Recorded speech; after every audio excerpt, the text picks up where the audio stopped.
ভিডিওটা দেখি, অনেক চমৎকার করে ভিডিও বানাতে যাচ্ছি। Let's watch the full video. এখন আমরা স্ট্রাকচার ক্লাসটা করব পেজ নাম্বার 106 থেকে। আমরা ক্লাস করতে করতে 117 নম্বর ক্লাসে এসে পড়লাম। 117 নম্বর ক্লাসে যে স্ট্রাকচার শিখবো সেটা হলো 4, 8, 9। আমি জানতাম না কি করতে হবে। আমরা অনেক সময় বলি আমি জানতাম না কি করতে হবে, আমি জানতাম না কি খেতে হবে, আমি জানতাম না কি দেখতে হবে। তাহলে এটা হবে I didn't know what to do. আমি জানতাম না কি করতে হবে। আই ডিডন্ট নো অথবা ডিড নট নো বলতে পার। হোয়াট টু ডু, কি করতে হবে। তাহলে আমি জানতাম না কি শিখতে হবে, তাহলে আই ডিডন্ট নো বলবেন, দিয়ে একটা কমা দিবেন, হোয়াট টু লার্ন। তাহলে ডু এর জায়গায় কি হয়ে যাবে, learn.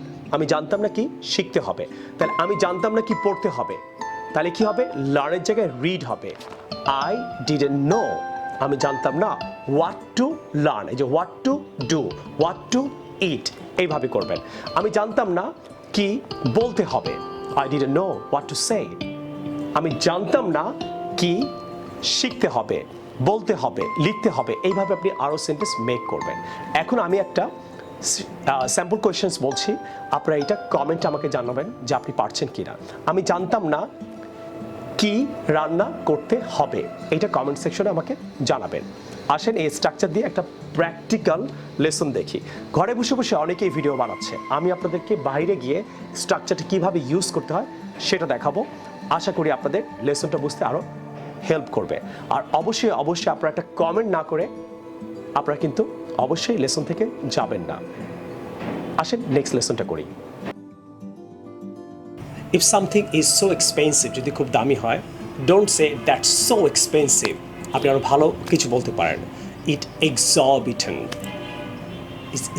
It's steep, I paid good money, it's pricey, it cost an arm and a leg. I paid through my nose. It cost a fortune. It didn't come cheap. It broke the bank. It cost me a pretty penny. And lastly, it set me back.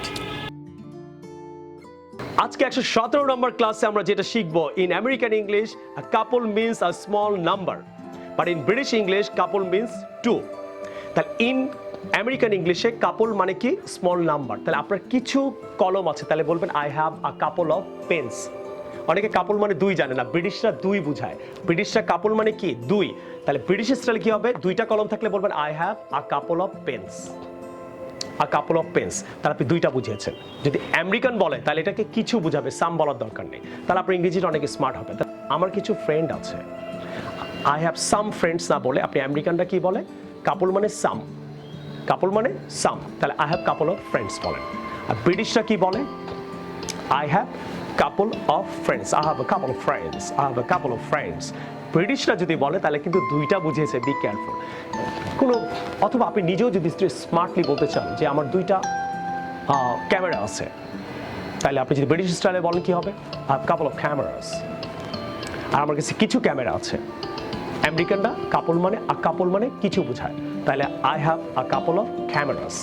তাহলে আমেরিকানরা কাপল মানে সাম, ব্রিটিশরা কাপল মানে দুইটা বোঝায়। তাহলে এখন থেকে আপনার কাছে কোনো কিছু দুইটা আছে বা দুইটা কিছু, সেই ক্ষেত্রে ব্রিটিশ স্টাইলে কাপল অফ বলতে পারেন দুই, আর আমেরিকান স্টাইলে সাম। আশা করি লেসনটা বুঝতে পারলেন। Can you tell me where the Shaffin's Spoken and IELTS center is? I beg your pardon? I would like to go to Shaffin's. Oh, I got it. Right over there, or turn right and go 3 blocks. Would you mind repeating that? Sure, I will be glad. Okay. আশা করি সবার আজকে লেসনটা ভালো লাগলে অবশ্যই অবশ্যই অবশ্যই subscribe করবেন, share করবেন, এন্ড আপনার বন্ধু বান্ধব কাজিনকে নেইবারকে ফেসবুকে শেয়ার করার মাধ্যমে অবশ্যই লিংকটা দিয়ে দিবেন, যাতে আপনি শেখেন এবং সবাই শিখতে পারে। Like I always say, I want to teach people, I want to reach people.